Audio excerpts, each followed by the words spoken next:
da série Respondendo Perguntas. Uma empresa que tem diversos departamentos, o mapeamento e a adequação deve ser feito isoladamente em cada departamento ou em um único bloco, uma adequação da empresa inteira? Oi, eu sou Silvia Brunelli e neste canal eu ajudo profissionais a se sentirem seguros para adequar qualquer empresa de qualquer porte à Lei Geral de Proteção de Dados. E se você quer aprender mais sobre a Lei Geral de Proteção de Dados todos os dias, me segue aqui no canal e se este conteúdo fizer sentido para você, antes de ir embora, aperta o seu like.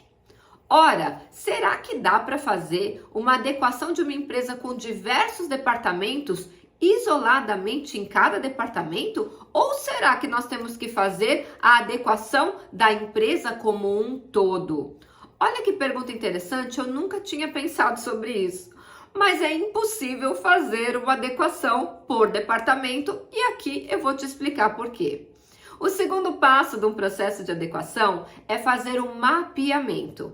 E o mapeamento, ele é dividido em duas partes. Número 1, o mapeamento de dados. E esses dados são os dados pessoais que são tratados por aquela empresa como um todo. Ou seja, você vai ter que encontrar, mapear e encontrar os dados pessoais que estão tanto nos sistemas quanto em papéis.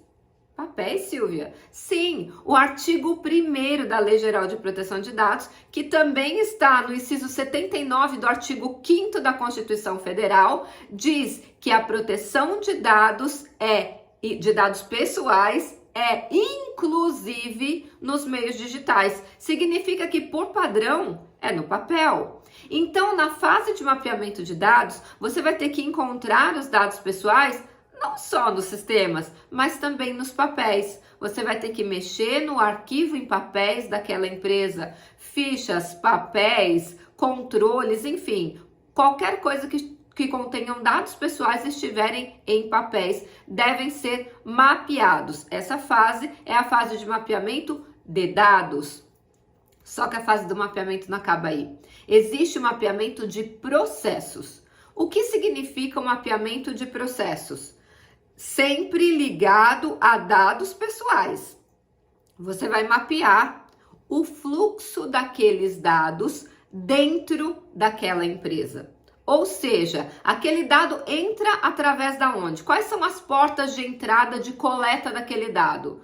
Pode ser o site, pode ser uma campanha de marketing, pode ser através do RH, pode ser através do departamento pessoal, pode ser através do atendimento de defesa do consumidor, enfim, não importa. Por onde aquele dado entrou? Depois que ele está dentro da empresa, quais são os departamentos que vão tratar esse dado? Ou seja, o fluxo deste dado, por onde ele caminha dentro daquela empresa.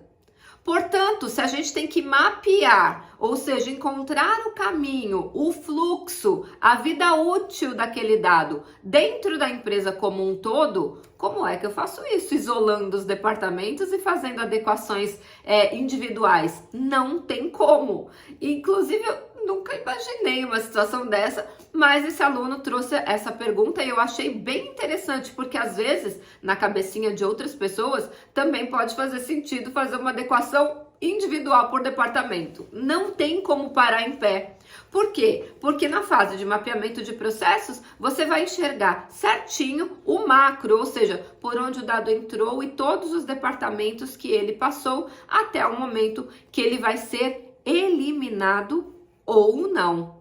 Então, olha que interessante, só que não é somente dentro da empresa esse fluxo de dados. Você também vai mapear o compartilhamento externo e até mesmo a transferência internacional. Porque os dados, eles também saem da empresa. Como assim saem, Silvia? Me explica melhor. A empresa que está sendo adequada, ela se chama controlador. E as empresas que prestam serviço para essa empresa principal são chamados operadores. Cabe ao controlador tomar as decisões a respeito dos dados pessoais. E cabe aos operadores apenas obedecer às ordens, desde que elas sejam lícitas. Então vamos supor, nós estamos tratando essa empresa que tem diversos departamentos e eles têm um departamento jurídico externo. Então, em algum momento, esses dados pessoais, exemplo de clientes inadimplentes, ou mesmo os dados de empregados em caso de ações trabalhistas, serão compartilhados externamente com esse escritório de advocacia. Outro exemplo, existe um escritório de contabilidade externo. Então, em algum momento, os dados dos clientes, através das notas fiscais, vão lá para esse escritório de contabilidade para apuração de impostos. Os dados dos empregados vão ser compartilhados com esse escritório de contabilidade para fins de folha de pagamento e também impostos sociais. Você vê como tem compartilhamento externo, ou seja, com os operadores que tratam esses dados fora daquela empresa. Além disso, existe transferência internacional de dados. Silvia, quando acontece a transferência internacional de dados? Quando aquela empresa, mesmo estando no Brasil, ela contrata algum serviço estrangeiro. Exemplo, qual é a ferramenta de e-mail que a tua empresa usa?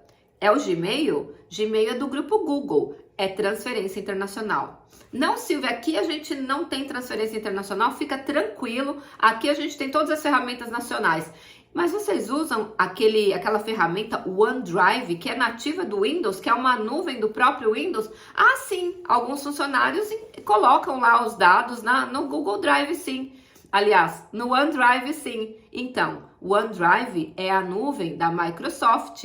Ela tem dois tipos de, entre aspas, backup, ou o que nós chamamos tecnicamente de redundância. Ou seja, são cópias daquele banco de dados por segurança em mais 2 países diferentes. Olha que interessante! Fora isso, o seu site está hospedado através de qual empresa?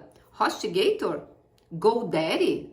Qual é? Todas essas empresas são empresas estrangeiras, ou seja, há transferência internacional de dados. Viu quanta coisa? Agora, você tem que mapear todos esses fluxos de dados, tanto internos quanto externos, quanto em transferência internacional. Isso significa que a adequação é de uma empresa e não de cada setor ou cada departamento individualmente.